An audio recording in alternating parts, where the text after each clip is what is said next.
کہ جیسے ان کے سروں پر پرندے بیٹھے ہیں۔ یہ امتحانات کڑے کون کون سے امتحان ہیں جن سے انسان گزرتا ہے، جس کا میں نے کہا ہے کامل مرقع ہے حضرت ابراہیم علیہ السلام کی۔ سب سے پہلا انسان کا امتحان جو ہے اس کے عقل کا، شعور کا، اس کے فہم، اس کی فطرت، اس کی جبلت، وہ کیا ہے؟ اس دنیا میں آنکھیں کھولنے کے بعد اللہ تعالیٰ پر ایمان لاتا ہے یا نہیں؟ اللہ کو پہچانتا کہ نہیں؟ میرا خالق کون؟ میرا مالک کون؟ میرا پیدا کرنے والا کون؟ کون میرا محبوب ہے؟ کون میرا مقصود ہے؟ کون میرا مطلوب ہے؟ کون میرا حاکم ہے؟ کون میرا آقا ہے؟ کون ہے قانون دینے والا؟ کون ہے ہدایت دینے والا؟ یہ پہچان لینا عقل و فطرت کا پہلا امتحان ہے جس سے انسان، اور ظاہر بات یہ امتحان جتنا کسی ماحول میں گمراہی، شرک، کفر کے تہ برتہ اندھیرے ہوں گے اتنا ہی امتحان سخت ہوگا۔ آپ مسلمانوں کے ماحول میں رہ رہے ہیں تو ٹھیک ہے، مسلمان بھی اب دنیا پرست بن گئے ہیں یا جو بھی آپ کہیں، حقیقی مسلمان تو دیکھنے کو نہیں ملتا، پھر بہرحال اسلام تو ہے نا، کسی نہ کسی دیکھ کو تو چیز کو تو اللہ یاد آ جاتا ہے، کبھی نہ کبھی تو کسی کی بات ہی دل میں اتر جاتی ہے، کوئی اللہ کا بندہ جو ہے خلوص و اخلاص سے ہے بات، اور وہ آپ کو دل میں، آپ ایسے معاشرے کا تصور کیجیے جہاں سرے سے ہدایت ہے ہی نہیں، کفر ہی کفر ہے، شرک ہی شرک ہے، باطل ہی باطل ہے، اس میں ایک شخص آنکھ کھولے اور پھر وہاں وہ خالق حقیقی کو پہچان، یہ ہے سب۔ آپ کو معلوم ہے قرآن مجید میں سورہ انعام میں پورا قصہ بیان ہے، جس ماحول میں کہ حضرت ابراہیم نے آنکھ کھولی ہے وہ ماحول کون سا ہے؟ ہر طرح کا شرک وہاں پر انتہائی درجے میں موجود، سورج اور چاند اور ستاروں کی پرستش، بتوں کی پرستش، اور سیاسی شرک۔ بادشاہ کہتا تھا میں خدا ہوں، نمرود جو دعویٰ تھا فرعون کا وہی اس کا تھا، کہیں سے کوئی توحید، کوئی اللہ کی بات، کوئی نیکی کی بات، کہیں کوئی روشنی، کوئی کرن اس معاشرے میں تھی؟ اس معاشرے میں خالص اللہ نے جو فطرت سلیمہ عطا کی تھی اور جو عقل سلیم عطا کیا تھا اس کی روشنی میں سفر کرتے ہوئے ان تمام معبودوں کا انکار کر کے انی وجہت وجہی للذی فطر السماوات والارض حنیفا وانا من المشرکین، میں تمہارے ان معبودوں کو نہیں مانتا، میں ان کی نفی کرتا ہوں، ان سب کا باغی ہوں، یہ سب گمراہی ہے، میں نے اپنا رخ کر لیا ہے ہر طرف سے یکسو ہو کر اس ہستی کی طرف جو آسمان اور زمین کی خالق، سورج کا بنانے والا، میں سورج کو نہیں پوچھتا، سورج کے بنانے والے کو، میں چاند کا پجاری نہیں ہوں، چاند کے خالق کا، یہ ستاروں کا میں پجاری نہیں ہوں، ستاروں کے پیدا کرنے والوں کا مالک کا، میں کائنات کا نہیں ہوں، کائنات کے خالق۔ انی وجہت وجہی للذی فطر السماوات والارض حنیفا وما انا من المشرکین، پہلا ہی دیکھیے اپنے اوپر قیاس نہ کیجیے، آپ جو اللہ نے پیدا کی تھی مسلمانوں گھر میں، آپ کے ایک کان میں پیدا ہوتے ہی اذان کہہ دی گئی، دوسرے میں اقامت کہہ دی، آخر کہیں نہ کہیں تو اثر اس کا ہوتا ہوگا تبھی تو، ورنہ یہ بے مقصد تو کام نہیں ہے، حضور سے مسنون ہے یہ، کیا پتہ ہمارے تحت الشعور کی کون سی ٹیپ جو ہے وہ اس وقت چل رہی ہو اور اس کے اوپر جو ہے یہ نقش ہو گئے،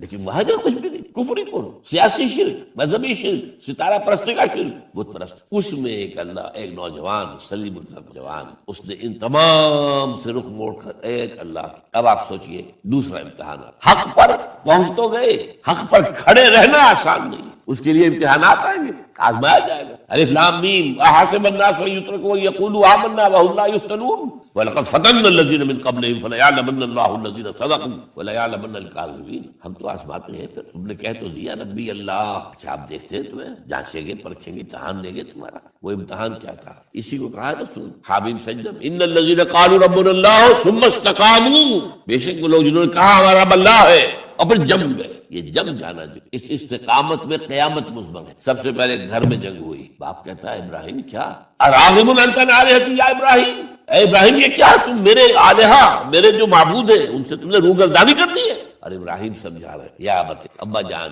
انی قد جانی من العلم ما لم یأتک فتبعنی اهدک صراطا، ابا جان میرے پاس وہ علم آیا ہے جو آپ کے پاس، مجھے اللہ نے وحی کے ذریعے سے ہدایت کاملہ عطا کر، تو آپ کو میری پیروی کرنی پڑے گی۔ دیکھیے بات الٹی ہو رہی ہے، وہ باپ ہے تم بیٹے ہو، وہ کہہ سکتا ہے میں نے اپنے یہ بال دودھ میں سفید کیے، تم کل کے بچے آج تم مجھ سے مانگ رہے ہو، مطالبہ کر رہے ہو، دلیل پہلے دی دی یا ابت انی قد جانی من العلم ما لم یأتک، وہ علم کا وہ شعبہ آپ کے پاس ہے ہی نہیں جو اللہ نے مجھے وحی کے ذریعے سے دے دیا، لہٰذا آپ کو میری پیروی کرنی، یا ابت لا تعبد الشیطان، ابا جان دیکھیں شیطان کی پیروی نہیں کی، انہ قال للرحمن عصیا، وہ تو رحمان کا بڑا گنہگار تھا، سرکش تھا، باغی تھا، یا ابت انی اخاف ان یمسک عذاب من الرحمن فتکون للشیطان ولیا، ابا جان مجھے بڑا اندیشہ ہے کہ آپ کہیں اللہ کی نگاہ میں شیطان کے ساتھیوں میں شمار بھی اور پھر آپ پر اللہ کا عذاب۔ لیکن جواب کیا دیا باپ، اراغب انت عن آلہتی یا ابراہیم لئن لم تنتہ لارجمنک واہجرنی ملیا، اے ابراہیم میرے آلہہ میرے معبودوں سے روگردانی کر رہا ہے، بعد نہیں آؤ گے سنسار کر دوں گا، پتھر مار مار کے ہلاک کر دوں گا، اور نکل جاؤ، دفع ہو جاؤ میری نگاہوں کے سامنے۔ وہ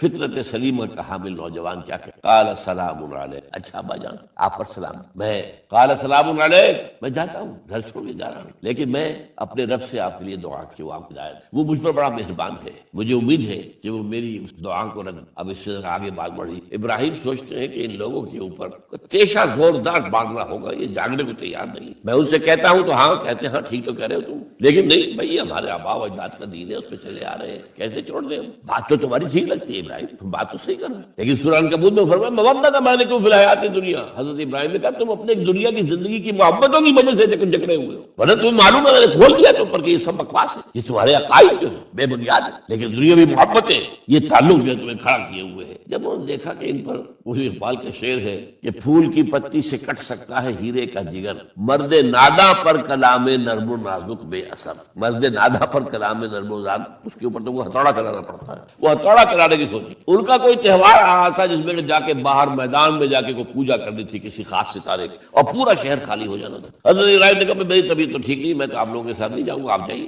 سب چلے گئے، پورا شہر خالی۔ اب انہوں نے ہاتھ میں ہتھوڑا لیا وہ بت خانے میں اور سب بتوں کو توڑ کے چورے، لیکن طبیعت میں ایک عجیب قسم کا ایک مٹھاس والا مزاح تھا، تو اس ایک سب سے بڑے بت کو چھوڑ دی اور اس کے کندھے پر وہ تیشہ رکھ دیا۔ اب جو وہ رات کو واپس آئے ہوں گے، آپ سوچئے ذرا، آج بھی ہندوستان کے شہر متھرا میں یا بنارس میں کہیں بتوں کے ساتھ کے کوئی حشر کر دے تو کیا قیامت آئے؟ کیا من فعل ھذا بآلہتنا، کون ہے وہ جس نے ہمارے معبودوں کا یہ حشر کیا؟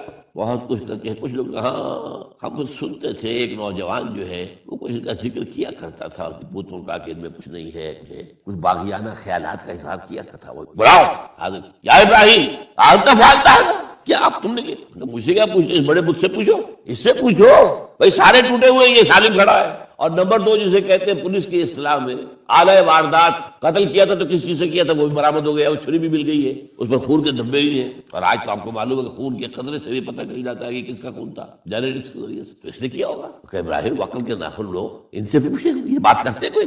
اف لکم، تو ہے تم پر، تم پوچھتے ہو ان کو جو بات تک نہیں کر سکتے، جو اپنا دفاع نہیں کر سکتے، جو اپنے آپ کو بچا نہیں سکتے۔ ایک عام انسان بھی دفاع کرتا ہے۔ فرجعوا الی انفسہم، اب انہوں نے اپنے اندر دلوں کی طرف دھیان کر کے سوچا کہ واقعی ابراہیم صحیح ہے، لیکن پھر لوٹے، پھر وہ عصبیت، پھر وہ آباء و اجداد کے ساتھ تعلق، پھر وہ معاشرتی نظام۔ انہوں نے کہا بس اس کو قتل کرو، اس کو ختم کرو۔ یہ اس کو فیس کرنا، آپ سوچ لیجیے کتنے بڑے امتحان کی بات تھی، کتنے بڑے جگر کی بات۔ اچھا چونکہ وہاں نظام بھی تھا، بادشاہ کے دربار میں حاضری ہو گئی۔ ابراہیم اب نے سنا تم ہمارے سوا کسی کو خدا مانتے ہو؟ جی ہاں۔ کون ہے وہ خدا؟ فرمایا میرا رب وہ ہے جو زندہ رکھتا ہے اور مارتا ہے، ربی الذی یحیی و یمیت، انا وحی یمیت، میں بھی زندہ رکھتا ہوں اور مارتا ہوں۔ فوراً جو ہے حکم دیا، جیل خانے سے دو قیدیوں کو بلایا، ایک کی گردن اسی وقت مار دی، دیکھو میں نے مروا دیا کہ نہیں، پہلے میرے پاس ہتھیار، اور ایک کا جان چھوڑ دی، میں خدا ہوا کہ نہیں۔ حضرت ابراہیم نے سمجھ لیا کہ اب یہ جس قسم کی کج بحثی میں آ گیا ہے، یہاں بھی کوئی ہتھوڑا چلانا پڑے گا۔ فرمایا فإن اللہ یأتی بالشمس من المشرق فأت بہا من المغرب،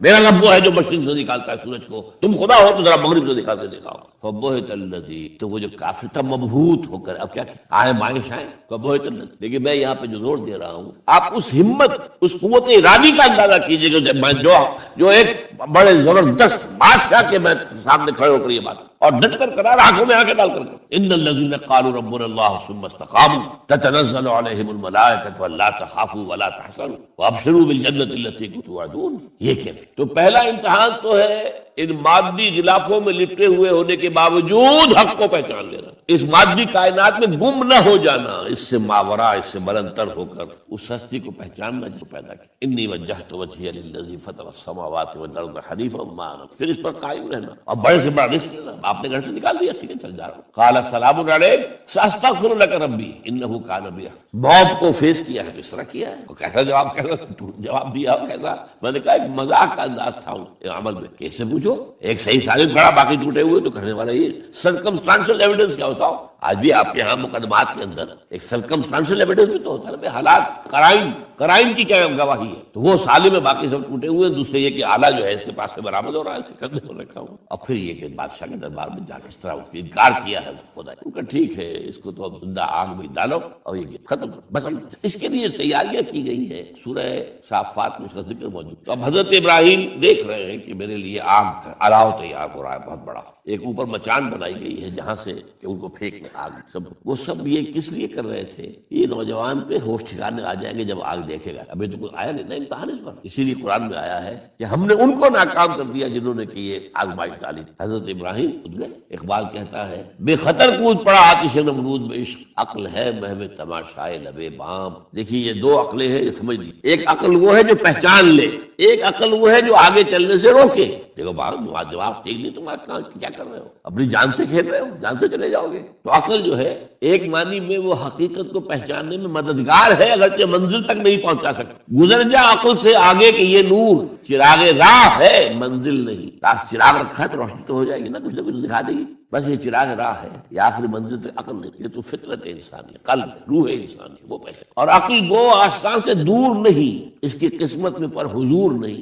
حاضری نہیں ہوتی. اللہ تک پہنچانے والی شے عشق ہے، اللہ کی محبت. آگے چلنے سے تو عقل روک. عقل کا لفظ جو ہے وہ اس سے پہلے یقیناً کئی مرتبہ میں نے یہاں بیان کیا ہوگا. عقل کے معنی ہے روکنے والی. یہ جو سعودیز جو ہے وہ اپنے سروں کے اوپر ایک باندھتے ہیں، کوئی سنہری رنگ کا ہوتا ہے، کچھ ہوتا ہے اس پر رومال کے اوپر، اس کو اقال کہتے ہیں. اقال یہ ان کی پرانی بدویانہ، جب ان کو کھانے پینے کو بھی نہیں ملتا تھا، بھوکے پیاسے ننگے پاؤں ننگے بدن رہتے، اس وقت سے رواج. ان کی ساری زندگی جو ہے گھومتی تھی اونٹ کے گرد. اونٹی کا گوشت کھا لینا ہے، اونٹی کا دودھ پی لینا ہے، اونٹ کے اوپر سواری کر لینی ہے، اونٹ کھال سے جو ہے وہ خیمے بنا لینے ہیں، اونٹ کے بالوں سے اپنے لیے کوئی کمبل بنا. اونٹ ہی اونٹ تھا. جیسے ہمارے پنجاب میں جن علاقوں کو کہا جاتا ہے جو جنگلی علاقہ، وہ بھینس ہی بھینس تھی، بھینس کا کلچر تھا وہاں. بھینس کا دودھ پی لیا، بھینس کے مکھن سے کھا لیا، لسی سے نہا لیے، یہ ساری چیزیں جو ہے بھینس کا گوشت کھا لیا. بھینس ہی بھینس. اور کیا تھا؟ یہ مجھ کلچر تھا یہاں کا. یہ جو آپ کے ہاں جانگلی کہنا، یہ تو آباد کار آئے ہیں جلندھر سے، ہوشیارپور سے،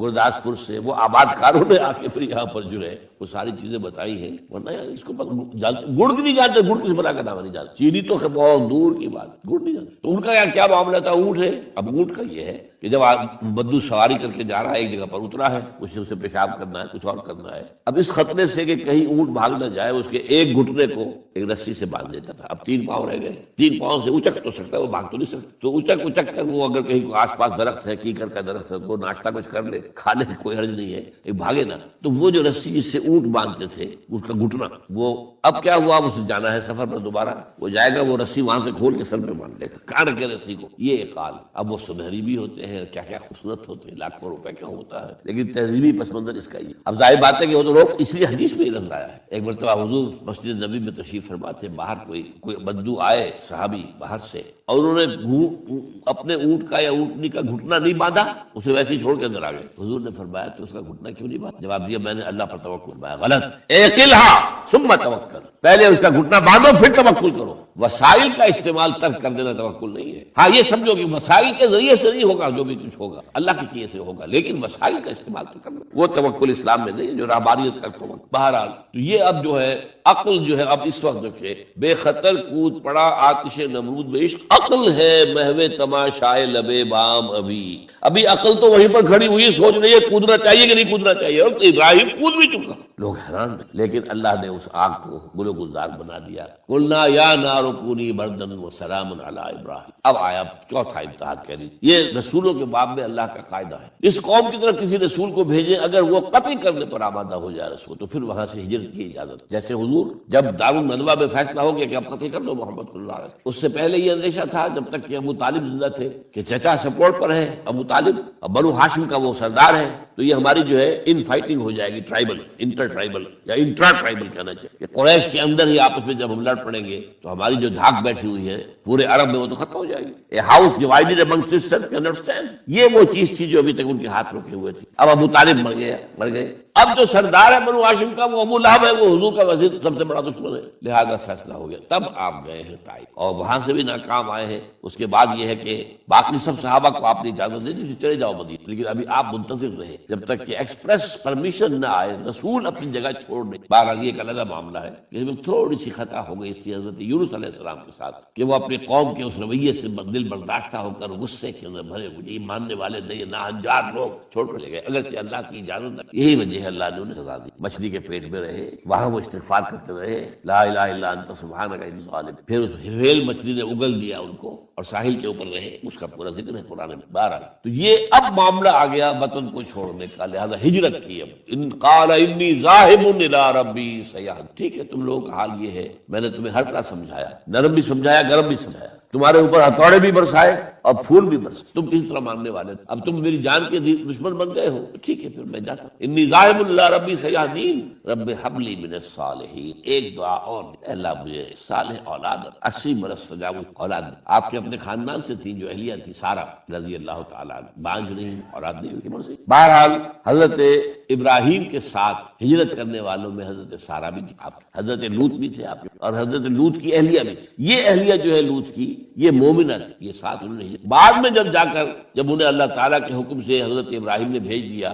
سدوم اور عمورہ کی بستیوں کی طرف، تو وہاں شاید معلوم ہوتا کوئی اور شادی کی ہے، وہ کافرہ رہی، اور اس نے جو ہے حضرت لوط کے ساتھ جو ہے خیانت کا معاملہ، وہ ایک الگ معاملہ۔ بہرحال اس وقت جو دعا کی رب ھب لی من الصالحین، اس کے جواب میں اللہ نے فوراً، ہم نے اسے ایک غلام فبشرناہ بغلام حلیم، ہم نے انہیں بشارت دے دی ایک بہت ہی بردبار، حلیم الطبع، متحمل مزاج بیٹے کی۔ یہ اسماعیل کی تعریف نوٹ کر لیجیے گا، دوسرے بیٹے ہوئے حضرت سارہ کے بعد میں، ان کو کہا گیا ہے غلام علیم عالم، حضرت اسماعیل کے لیے کہا گیا ہے غلام حلیم، بہت بڑے حلیم، متحمل مزاج، بہت بات۔ اس کا بھی تھوڑی سی داستان بیان کر دوں۔ حضرت سارہ کہاں کیا اولاد نہیں تھی، حضرت ابراہیم ہجرت کر کے آئے تھے، کہاں سے پیدا کہاں ہوتے، شہر یہ جو عراق کا اس وقت کا سب سے بڑا شہر تھا، صدر مقام تھا، وہاں پیدا ہوئے تھے، وہاں سے ہجرت کر کے کہاں آئے، شام میں علاقہ، خاص طور پر فلسطین کا جو ہے کنعان، یہاں آ کر آپ نے ڈیرا اپنا جب، اور اس کے قریب میں ہی 2 بستیاں تھیں جہاں پر کہ وہ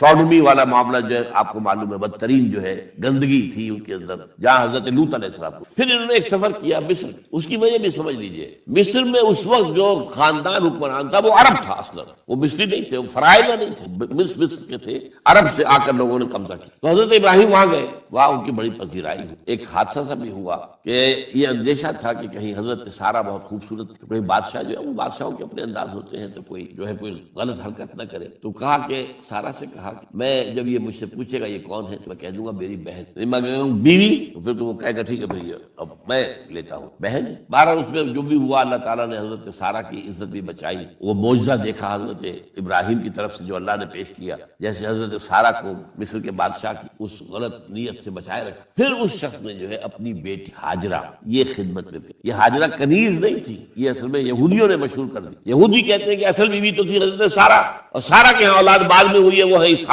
اسحاق کے بیٹے ہیں یعقوب کی اولاد ہم ہیں، تو اصل تو ابراہیم کی اولاد ہم ہیں۔ ہاجرہ جو ہے تو کنیز تھی، لونڈی تھی، لہذا اس کی وہ عزت ہی نہیں، اسماعیل تو وہ عزت ہی نہیں، اسماعیل کا وہ مقام ہی نہیں، یہ یہودیوں کا قول ہے۔ لیکن وہ اصل میں کنیز نہیں تھی، وہ بیٹی تھی، شہزادی تھی، بلکہ تاریخ نے اپنے آپ کو پھر دہرایا ہے کئی ہزار سال بعد۔ حضور نے صلح حدیبیہ کے بعد جب خطوط لکھے ہیں دعوتی بادشاہوں کے نام، شہنشاہ ایران، شہنشاہ روم، مقوقس مصر، نجاشی حبشہ، خطوط لکھے، تو مقوقس جو ایک طرح کا بادشاہ تھا، پیٹریارک تھا، جو الیگزینڈریا کا، اس نے اکرام کیا حضور کے جو سفیر تھا، ان کا بڑی عزت احترام، اور پھر حضور کی خدمت میں 2 جو ہے خواتین کو بھی بھیجا۔ اب اس زمانے میں یہی رواج دنیا کے چلتے تھے، اور یہ گھوڑا بھیجا، دلدل، وہ جو حضور صلی اللہ علیہ وسلم کا بہترین گھوڑا تھا، تو انہی میں سے ایک کنیز جو ہے ان سے حضور نے نکاح، ماریا قبطیہ، اور ماریا قبطیہ سے اللہ نے اولاد دی حضور کو، عمر کے آخر میں حضرت ابراہیم نام رکھا ان، روڈ کی سائیکل ہو رہا ہے۔ ابراہیم گئے تھے مصر، وہاں سے ہاجرہ آئی، اور اس سے اسماعیل ہوئے، اسماعیل سے یہ ساری نسل چلی، محمد پیدا ہوئے، محمد کے نکاح میں پھر مصر سے آئی ہوئی ایک خاتون آئی ہے ماریا قبطیہ، ان سے جو پیدا ہوئے ان کا نام ابراہیم رکھا۔ تو یہ گویا کہ یہ ایک عجیب سائیکل۔ بہرحال لیکن جب حضرت سارہ نے دیکھا کہ میرے ہاں تو اولاد نہیں ہو رہی، تو حضرت ابراہیم کہا کہ آپ ہاجرہ کے ساتھ آپ جو ہے ذر و شوقت معاملہ قائم کر لیجیے، تو اللہ آپ کو ان کے ذریعے سے اولاد دے دے، مجھے تو امید۔ تو اس پر حضرت ابراہیم ان کے ساتھ رشتہ قائم کیا، اور اللہ نے اسماعیل جیسا بیٹا دے۔ اب اللہ تعالیٰ نے حکم دیا ہاجرہ اور اپنے اس بیٹے کو لے جاؤ، اور جاؤ وہاں بواد غیر ذی زرع، جاؤ وہاں حجاز کی اس وادی کے اندر، وادی غیر ذی زرع، وہاں کو چھوڑو۔ اب یہ امتحان توکل کا حضرت ابراہیم نے آئے، کوئی متنفس نہیں، کوئی گھاس تک پیدا نہیں ہو، کوئی درخت کا ہونا تو اور بڑی بات ہے کہ کھجور کا درخت ہو یا کوئی اور، پانی نہیں، پانی کا ایک مشکیزہ تھا ابراہیم کے پاس، وہ چھوڑ کچھ کھجوریں تھی وہ دے دی۔ حاجرہ پوچھتی ہے ہمیں کس کے پاس سارے چھوڑ کے لگا؟ توکل، اللہ کا حکم ہے، دعائیں مانگ کر رب ہب لی من الصالحین فبشرناہ بغلام حلیم۔ اب وہ بچہ آتے رہتے تھے، چکر لگاتے تھے، فلما بلغ معه السعی، جب وہ بچہ اسماعیل ان کے ساتھ بھاگنے دوڑنے کے قابل ہو گیا، کاموں میں ہاتھ بٹا رہا ہے، 13 برس کی عمر ہو، نوجوان، اندازہ کیجئے 100 برس کی عمر، بوڑھا، اولاد اب تک ہوئی نہیں، ایک اولاد مانگ مانگ کر دعا اللہ سے۔ اب آخری امتحان، اس سے آگے کوئی، اس بوڑھے شخص کی نخل تمنا ہری ہو رہی تھی اپنے بیٹے کو دیکھ، فلما بلغ معه السعی قال یا بنی انی اری فی المنام انی اذبحک فانظر ماذا تری۔ کہتے ہیں حضرت ابراہیم بیٹے میں مسلسل دیکھ رہا ہوں خواب کہ میں تمہیں ذبح کر رہا ہوں، دیکھو غور کرو تمہاری رائے، نبی کا خواب بھی وہی ہو، اس میں کوئی شیطنت جو ہے، کوئی شیاطین جن و انس کی مداخلت، پھر یہ کہ پے بپے 3 دن، یا بنی انی اری فی المنام فانظر ماذا تری۔ اب جواب سنیے، وہ حلیم، یا ابت افعل ما تؤمر ستجدنی ان شاء اللہ من الصابرین۔ ابا جان کر گزریے جو آپ کو حکم ہو رہا ہے، تومر ابرتا نہیں، تومر حکم ہو رہا ہے، جب 3 دفعہ آپ کو یہ حکم ہو گیا اللہ کی طرف سے تو پھر دیر کائے ہوئے؟ یا ابت افعل ما تؤمر ستجدنی ان شاء اللہ من الصابرین، آپ مجھے انشاءاللہ صابر پائیں۔ یہ وہ صابر اور حلیم ہونے کی شان جان دینے کی۔ اب یہاں بھی دیکھیے کہ یہودیوں نے اتنی تحریفیں کی، وہ ذبیح اللہ حضرت اسحاق کو کہتے ہیں، یہ بعد میں حضرت اسحاق پیدا ہوئے 13 سال بعد، 100 برس کی عمر تھی۔ اب وہ کہتے ہیں کہ ذبیح اللہ جو ہے وہ اسحاق ہے، اسماعیل۔ مروہ پہاڑی، جو مروہ اور یہ موریا، وہاں پر بھی انہوں نے ایک پہاڑی کا نام رکھ دیا مروہ، وہ کہتے ہیں یہاں پر اسحاق کو ابراہیم نے ذبح کرنے کی سبب۔ ایک بڑی عمدہ کتاب مولانا فراہی رحمۃ اللہ علیہ کی تھی، عربی، پھر اس کا ترجمہ ہوا، الرأی الصحیح فی من هو الذبیح، عربی میں کتاب تھی کہ ذبیح کون تھا، اسماعیل یا اسحاق، اس کے بارے میں صحیح رائے کیا ہے، یہ اس کتاب کا موضوع۔ تو انہوں نے تورات کے حوالے سے ثابت کیا ہے۔ اصل میں ہوتا کیا ہے، چور لاکھ چیزیں چھپا بھی جائے اپنی تو کہیں نہ کہیں کلو چھوڑ جاتا ہے، آخر تفتیش ہوتی ہے، پولیس والے بھی جانتے ہیں، کہیں نہ کہیں سے کوئی نہ کوئی کلو جو ہے، اب ساری چیزوں کو سمیٹنا مشکل ہوتا ہے، تو اس کے اندر وہاں کلو موجود ہے، اسحاق اس کے تورات کے اندر جس سے ثابت ہوتا ہے، انہوں نے ثابت کیا۔ الرأی الصحیح فی من هو الذبیح، اس کا میں نے ترجمہ شائع کیا تھا جب میں نے ابتدا کی ہے لاہور میں آ کر اپنے کام کی 1965 میں، تو دارالاشاعت الاسلامیہ میں نے قائم کیا تھا اپنا ایک دارالاشاعت پبلشنگ ہاؤس، اس سے وہ کتاب شائع کی، اب بھی وہ چھپتی ہے، اب وہ اور پبلشر ہے وہ چھاپے۔ بہرحال تو حضرت اسماعیل جو ہے وہ ذبیح اللہ ہے، اللہ نے جب لٹا لیا، فلما اسلما وتلہ للجبین۔ اب یہاں پر ذرا نوٹ کیجئے، اسلما، جب دونوں نے اسلام کا مظاہرہ کیا، وہ جو میں نے کہا تسلیم، سر تسلیم خم ہے جو مزاج یار، بوڑھا باپ چھری لے کر تیار ہو گیا ہے اور جوان بیٹا گردن ڈال دے، بس صرف ایک احتیاط کی ہے کہ پیشانی کے بل لٹایا ہے تاکہ چہرہ سامنے، چھری چلاتے چہرہ میں اوندے بولتا اللہ للجبین، پیشانی کے بل انہوں نے لٹا دی اور پھر، لیکن اللہ نے پکار کر کہا یا ابراہیم قد صدقت الرؤیا انا کذلک نجزی المحسنین۔ اے ابراہیم بس تم نے اپنا خواب، میں نے آج سے بہت پہلے مضمون لکھا تھا، تو میں نے کہا تھا جس کا امتحان لیا جا رہا تھا وہ فیل نہیں ہوا، ممتحن کو بس کرنی پڑی، اللہ کو بس بس بس، ان ھذا لہو البلاء المبین۔ اے ابراہیم واقعی یہ بہت بڑی آزمائش تھی، اس میں تم پورے اترو۔ یہ میں نے آپ کے سامنے زندگی کا جو پورا ایک نقشہ ہے ابراہیم کا، ہر قدم پر امتحان، ہر قدم پر ایک سے ایک کڑا امتحان، ایک سے ایک بڑا امتحان اور آخری امتحان، ان ھذا لہو البلاء المبین۔ جب ممتحن یہ کہتے ہیں بھائی بات تم بہت مشکل، پرچہ واقعی میں نے بہت مشکل سیٹ کیا تھا، کمال ہے تم، بہت عمدہ حل کیا، تو اس سے بڑی شاباش کیا ہوگی۔ لیکن اس کے ساتھ یہ ہے کہ اب اگلا موضوع آ رہا ہے، جہاں تک تو معاملہ آ گیا، یہ قربانی جو ہے اس کو پھر ہمیشہ کے لیے اب سنت ابراہیم کے طور پر جا باقی رکھ۔ عین اس وقت جنت سے ایک میڑا ان کی جگہ آ گیا، حضرت اسماعیل کو کوئی قدم نہیں پہنچی بھی نہیں، میڑا ذبح ہو، اور وہ قربانی ہے جو آج پوری دنیا میں اس وقت سے لے کر ترکنا علیہ فی الآخرین، ہم نے اس کی یہ یاد ہے، یہ قربانیاں جو آپ دیں گے یہ کیا ہے؟ حضور سے پوچھا گیا ما ھذل اضاحی یا رسول اللہ، اے اللہ کے رسول یہ اضاحی کیا ہے، یہ کیا ہے، یہ جو ہم قربانیاں دیتے ہیں کیا ہے؟ قال سنت ابیکم ابراہیم، یہ تمہارے باپ ابراہیم کی، اس کو زندہ رکھا، ان کے اس امتحان کی کامیابی کو، اس کا جشن منایا جا رہا ہے ہر سال، لاکھوں کا کروڑوں جانور جو ہے اللہ کے نام پر ذبح ہو، یہ وہ اسماعیل کی قربانی کا جو ہے یہ جشن۔